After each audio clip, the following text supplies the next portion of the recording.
एक छोटे से गांव में पप्पू नाम का एक लड़का रहता था। पप्पू बहुत ही मजेदार लेकिन थोड़ा आलसी था। उसे पढ़ाई से ज्यादा मोबाइल चलाना और गेम खेलना पसंद था। एक दिन जब वो गांव के रास्ते से जा रहा था तो उसे जमीन पर एक पुराना मोबाइल पड़ा मिला। पप्पू ने उसे उठाया और खुश होकर बोला, वाह, आज तो फ्री का मोबाइल मिल गया। जैसे ही उसने मोबाइल चालू किया, स्क्रीन पर एक अजीब सा मैसेज आया। ये जादुई मोबाइल है, जो भी बोलोगे वही होगा।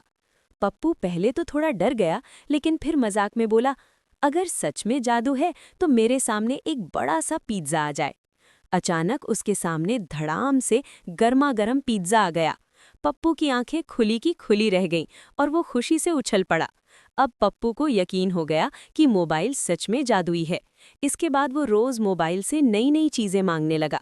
कभी समोसे, कभी आइसक्रीम, कभी कोल्ड ड्रिंक। धीरे धीरे वो पूरे गांव में सबसे खुश रहने वाला लड़का बन गया। एक दिन उसका दोस्त चिंटू उसके पास आया और बोला, पप्पू, तू इतना खुश क्यों रहता है? जरूर कोई राज है। पप्पू ने पहले तो छुपाने की कोशिश की, लेकिन आखिर में उसने जादुई मोबाइल की पूरी बात बता दी। चिंटू बोला, अगर ऐसा है तो चल पूरे गांव के लिए मिठाई मांगते हैं।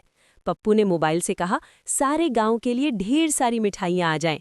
और सच में कुछ ही सेकंड में पूरे गांव में मिठाइयों के डिब्बे दिखाई देने लगे।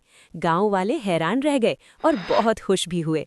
तभी मोबाइल की स्क्रीन पर एक चेतावनी आई, जादू का गलत इस्तेमाल मत करो। लेकिन पप्पू ने उस बात को ज्यादा गंभीरता से नहीं लिया। अब तो वो और बड़ी बड़ी चीजें मांगने लगा। एक दिन उसने मजाक में बोल दिया, मेरे घर के सामने एक बड़ा सा महल आ जाए। अचानक जोर की आवाज हुई और सच में उसके घर के सामने एक बड़ा सा महल खड़ा हो गया। इतनी जोर की आवाज सुनकर पूरा गांव डर गया और सब लोग पप्पू के घर के सामने इकट्ठा हो गए। तभी मोबाइल की स्क्रीन फिर चमकी और एक आवाज आई, जादू का असली इस्तेमाल दूसरों की मदद करने के लिए होता है। ये सुनकर पप्पू को अपनी गलती का एहसास हुआ। उसने तुरंत मोबाइल से कहा, गांव के लिए अच्छा पानी का इंतजाम हो जाए। अगले ही पल गांव में एक बड़ा पानी का टैंक और नए हैंडपंप दिखाई देने लगे। अब पूरे गांव में खुशी की लहर दौड़ गई।